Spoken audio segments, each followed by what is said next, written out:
Master of Guessing Games, a celebrated director, Sriram Raghavan, National Award winning, has delighted us with many a thriller. Now he's ready to make us emotional with Ikkis, a biopic on Arun Khetarpal, youngest PVC. Thank you, Mr. Raghavan, for talking to the Tribune. Thank you, Nonika. So, first question is the obvious one: why Arun Khetarpal among all the war heroes? Well, see, I'm sure there will be, maybe dozens more of, unsung heroes, but here, by sort of fortuitous kind of a thing, I was in the producer's office when the story was just being discussed with another person, and a colleague of mine. Okay. And so I just heard it and I said, okay, who's doing this story? Because it was quite fascinating, and they said nobody's attached. And then my producer Dinu, he looked at me like, almost like, do you want to do it? And I know it's that little odd moment. If I had not been there in that office on that particular day, if the other guy had sort of left the meeting, left before I came or whatever, I would not have heard this, and it would have been we would have been discussing probably Badlapur 2 or something like that. So when this happened, I took a few minutes, not hours or days but I took a few minutes to say, and then something in that story spoke to me. I guess stories choose us more than we choose stories sometimes. So yeah, that's it. And I hope you're. So that was the thing. So I met. And once I sort of what I heard was the kernel of the story or the nucleus of the story. Then of course that was a few years ago, actually 5-6 years ago, and then it had a lot of research. And I met a lot of people connected with this particular. With Arun Khetarpal. I met his brother, his younger brother, who was only. His parents were no more. Then I met many army officers. It's all there in the film titles, but including friends of Arun from the NDA, and you get a sort of composite picture, like a little jigsaw piece you get every time. So and then COVID happened, and we had time to really hone the story, and because there was so much material, we had material for it's like almost like a series. It's like Band of Brothers. There are so many stories and stories, but each story leads to others. So I was not making a series, and though it's a very tempting thing to do with this kind of material. But I hope somebody does it, and it'll be great. But I just wanted to focus on one particular unique thing that happened in this particular story, which I don't know what I'm saying you're getting, but I hope you're getting it. At least it's being.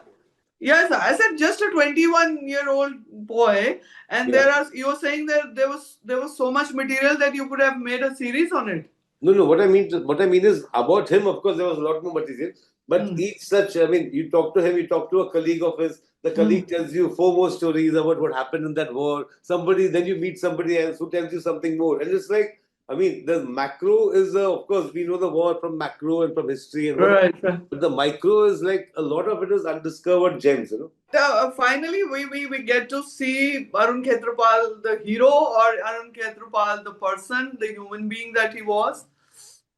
I think when I began, my thing was it was this sort of a journey of this boy becoming a man, becoming a hero. The only thing about him being a hero is like, he would not know that he is a hero. He was not there to when what happened. So I don't think a hero knows an hour before his death that he's going to be a hero. Or 2 hours. It's just not.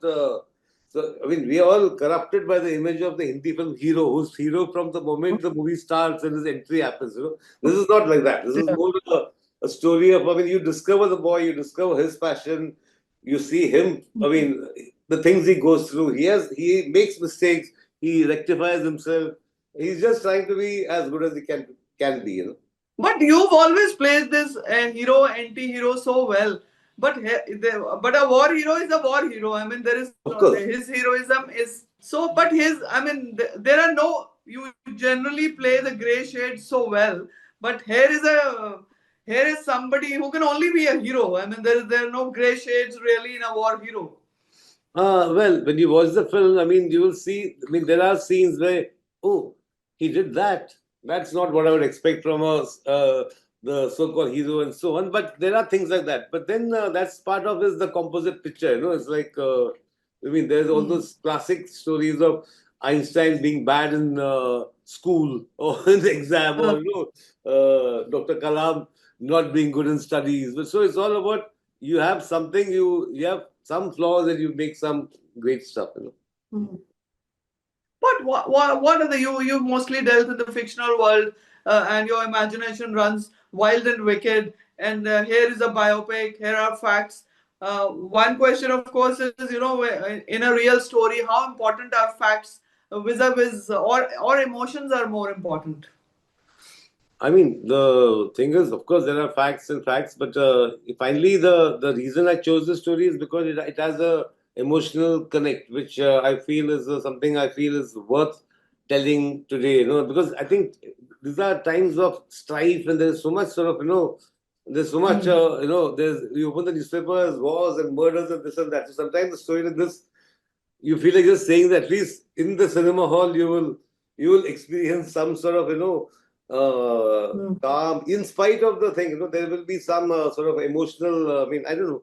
I don't know. For example, I mean, it is not that I had to choose between. Suppose I had got this story and one kick-ass thriller story, and I was told, "Will you have to choose only one?" I don't know what I would have done. Here, the story came to me, and I sort of very happily could invest time on it and spend time on it, and I enjoyed making it totally. It was not an easy film to make, but it was. Now that it's over, I'm happy I went through the process. So you're saying that it was not an easy film to make. What was the most challenging part of it? No, I mean there is a see that this is a film that deals also extensively with tank warfare, and the Right. first decision we had to make was since those tanks are not available, they are World War II vintage tanks, and today they are there only in museums or outside army cantonments and so on, and so now one option was to take some other tanks and say, okay, we couldn't get those tanks, so give a disclaimer. The other thing was to try and get, because there are patterns and there are centurions, and these are tanks of which you'd have seen in World War II movies, Battle of the Bulge and all that. So we had to find out a way to how to fabricate the tank. Obviously, we can't make a whole entire tank, so we had to fabricate the moving tank, the inner of the tank. So it's all a process. There was a lot of R&D in that, trial and error, and that took time.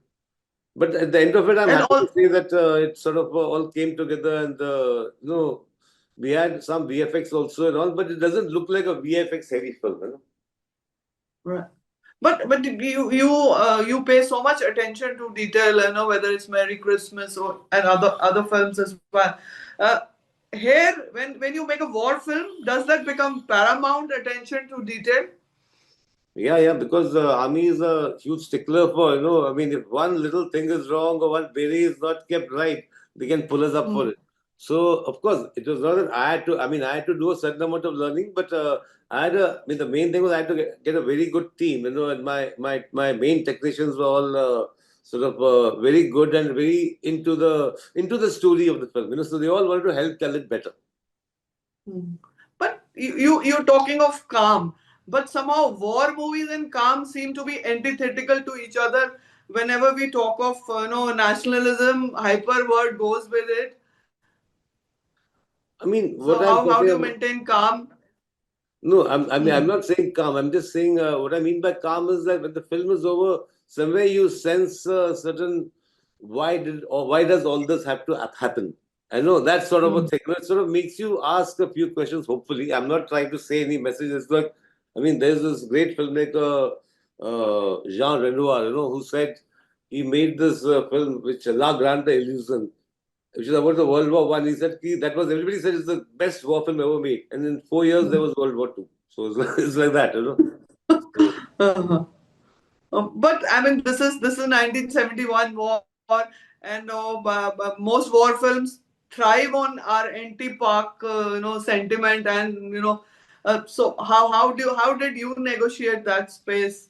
Well, that is a suspense you'll have to watch in this film. You have to watch what have I done with it, and I mean, you watch it. I can't talk about it because the film is there, the story is there. It speaks the loudest. But have you chosen, whenever it comes to India-Pak conflict, people tend to be over dramatic. Have you chosen restraint over drama? Of course, we'll soon be watching the movie. I'll be watching it tomorrow itself. Yeah. So I think, yeah, no, I've tried to choose restraint, and of course, drama is very important. I mean, a film. See, I'm a big fan of. I'm not a war movie junkie. If I like a war film, I like For example, I will like Bridge on the River Kwai or Saving Private Right. Ryan. These are eventually human stories. The war is a backdrop. Like even Ikkis, the story could have happened in any war. It could have happened in 100 years back. It can happen. I mean, in any country, kind of a thing. Because finally, it's about soldiers. It's about what they go through. It's not really to do with the particular politics of a particular nation or anything like that. And coming to your casting, choosing Agastya Nanda, what was it? What was that one quality about him that you saw Arun Khetarpal in him? See, I knew I had to get a new boy. I wanted somebody who's physically, I'm sort of in that mold. The tall Arun was 6'2" and very good looking.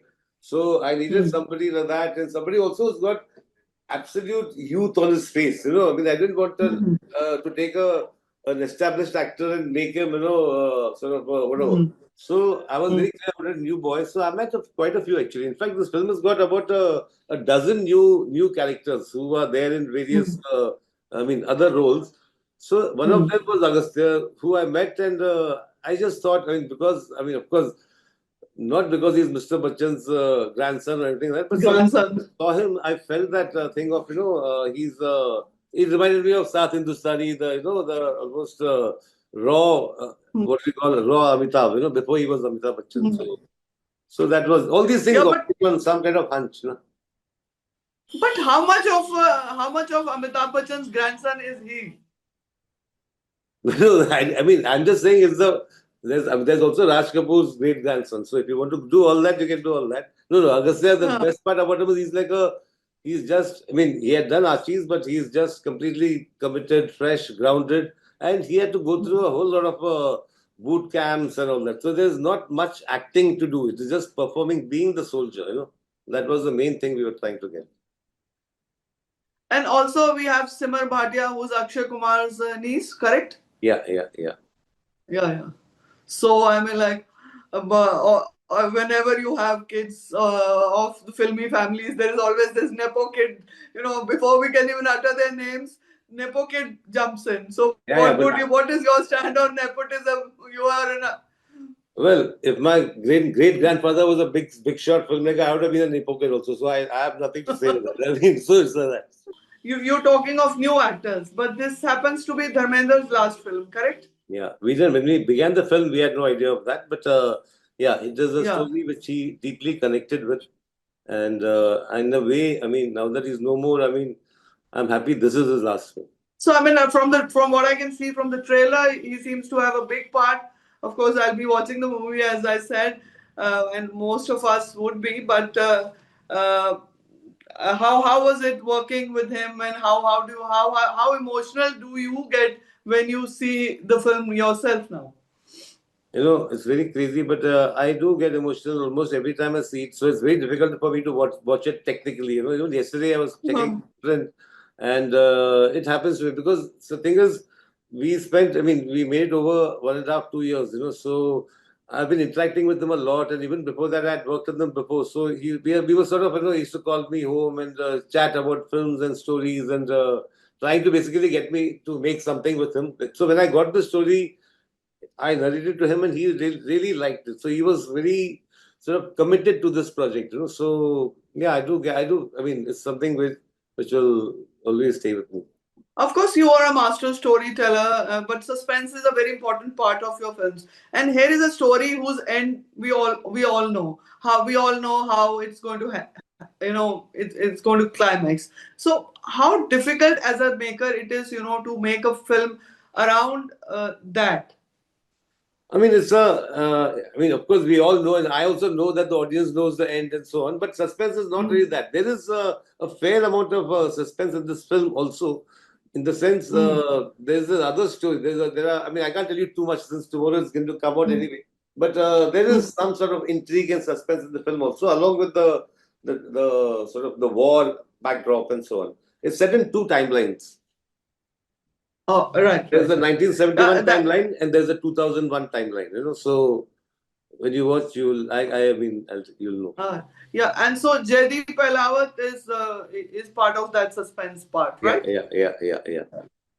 So he's really a star actor. Of course, you worked with the very best. There are Nawazuddin earlier as well. How was it working with Jaideep Ahlawat?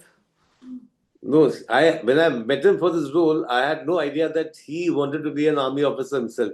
And apparently, he's been Oh. rejected twice in the same place where Arun studied and so on. So Uh, so he was quite kicked about the fact, and he had a lot of army friends. So it was almost like hmm. he was. So it really he enjoyed it, and with actors like Jaideep, no, I mean, they all sort of helped me in the process of writing the film also, because we'll discuss scenes. He will have his own thoughts and ideas and dialogue ideas and so on. So it was very sort of cohesive and collaborative. Hmm. But the trailer has already got about over 2 crore views. Do you think those views are now going to translate into audiences? Audiences have become a very, of course, Dhurandhar has given people a lot of hope, but audiences can still be a very tricky business. What would be, how are you looking at that? I can't think beyond a point. I've got a producer who's like some sort of, he's got, people say he's got a Midas touch and all that, Dinesh Vision. So let him handle that part of the stress. My work is Hmm. largely done. So, Your work is done. yeah. But what would be your advice to 21-year-olds of today? My advice to 21-year-olds. Yeah. I wish I was prepared for this question because I would just say watch this movie right now. Then we'll talk, Okay. Okay. So your advice is watch this movie right now? and then we'll talk. Yeah. Since we are 21, Yeah. I mean, Mm. I was trying to But do think you of what think was that, I doing? What was I doing when I was 21? I'm trying to remember now. yeah. So yeah, I was doing a film appreciation course in the Film Institute. That was a year or Mm. two before I joined the place. So it was more like a, yeah, that's what I was doing, Yeah. and Because nothing. Gen Z comes under a lot of flack, and we think that 21-year-olds of yesteryear, of the era that Arun Khetarpal belonged to, were truly motivated, inspirational figures. Of course, he was. But in that sense, if you have any advice for them. No, yeah, I think everyone is like, no, I have no advice. I mean, I'm not prepared. I don't know. I have no advice except watch the movie and then it was a film. I wouldn't even call it a movie. It's a film, if that makes sense. Yes, but do we get to see some, because I'm sitting here in Punjab, so do we get to see some of his Punjabiyat or Punjabi roots? Yeah, yeah, yeah. They will be. In Yeah. fact, I mean, like I said, Dharamji is, I mean, he writes a lot of poetry, So I wanted one of his poems in the film. So Hmm. he recites something in the film. Hmm. And also Dharamji, like I said about Jaideep also, many of the lines in the film are actually how he says it. So I'll probably tell him the Hmm. line in English or in my Hindi, and he will sort of then uh, Hmm. make it better. That's why I said these are all collaborative writers with me. So talking of poetry, you are so much in love with yesteryear songs. We always have one. Here also we have one. Maut aani hai aayegi ek din. Yeah, we have quite a few songs. The only thing is, I mean, I don't know if this is the right place to say it's getting too expensive. So I have to curb my enthusiasm. So it's getting too expensive to license songs nowadays. So Uh-huh. Acha, it is. But I was wondering, because this has become, of course, you use it very nicely, very aesthetically. Even Dhurandhar has used some of the remixes very wonderfully. But what do you think of this? This way of paying a tribute to yesteryear songs. It has almost become de rigueur kind of a thing. Very yeah, but you too do it much for, of it is happening. I guess, but it's a kind of thing which can be abused a lot, and people do abuse them. So, but Mm. the thing is, for me, for example, if I've got 1971, a song from 1971 immediately establishes in some subconscious way the period. So when Oh you talk yeah. about Zindagi Ek Safar Hai Suhana, that was like, Rajesh Khanna in his peak days, 1970 it was. So you immediately get a sense of an era. So, and of course, Mm. certain songs evoke and tell you so much more than that. I mean, they are in our DNA actually. Yeah, that's right. They evoke that nostalgia for that period as well. Yeah. That's absolutely right. And but if you were to define Ikkis, what would it be? I mean, like in one line or in one word, what kind of an emotion it is for you personally? No, it's a war drama. I mean, I won't tell much because the film is now ready, and tomorrow I'll be reading a whole lot of reviews. They'll be giving all those headlines. So I am not taxing my mind on these things. Oh, okay. So are you prepared for the reviews? Because generally, of course, you get a lot of it. I mean, by and large, 99% you get huge critical acclaim. But does that matter to you? No, I read some. I mean, there are some critics. I'm very keen. I read their reviews of other films also. It's not just mine. And my own films, of course, is good too. I mean, sometimes you get some wonderful. You read wonderful things about the film which you didn't know were scenes like that. Mm. Yeah, it can give me a little fix if I want. But has making of the movie transformed you personally in some way? Has it been a revelation for you in some way? I mean, all that has to sink in slowly, because I have just finished it. No? So, and I'm just Mhm. remembering the journey we began, so many years back, and the amount of, locations and things we looked for. Will we be able to manage it? There was so much. There was so many question marks around us. So now it's all together. People seem to be liking it. We had a premiere 2 days back, and Yeah. so far so good. I mean, yeah, it's been a sort of a long, interesting journey, and now it's over. And the only thing is, I miss Dharamji is not there to Me sort personally. of, yeah, to, I mean, That's, because people will really, I hope, love him and so on. He's wonderful in the movie. but if you were to define nationalism, Don't do ask you me think all these nationalism? definitions. Don't ask me all these definitions. I can only tell you about movies. Okay. Okay. Nationalism in Indian movies then. Yeah. So, for example, I love Hakikat. I love I can see Vijeta. the poster. Yeah. Yeah. That's signed by Dharamji, by the way. So Yeah. I liked Vijeta very much. This Govinda Niyalani film. I like that very much. Right. I enjoyed Hmm. Border one. I thoroughly enjoyed that. So I like so many of them. And there are many other films. Dharamji's films also a film called Lalkar, which is Ramanand Hmm. Sagar's film. Those were sort of sort of a mainstream.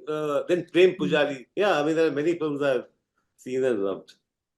But do you agree with Indian cinema's idea of nationalism?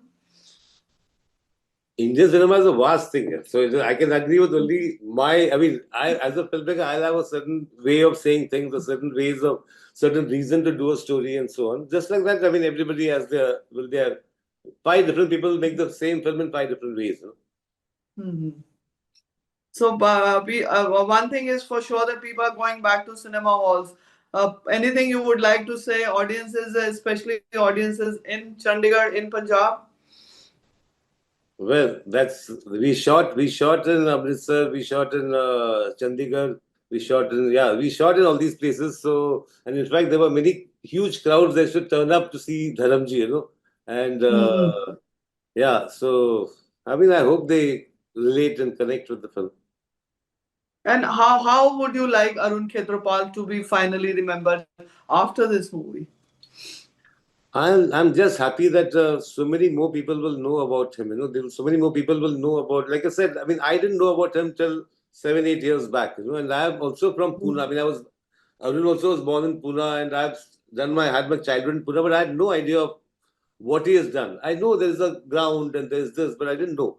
So, like I said, there are many such heroes, and I hope.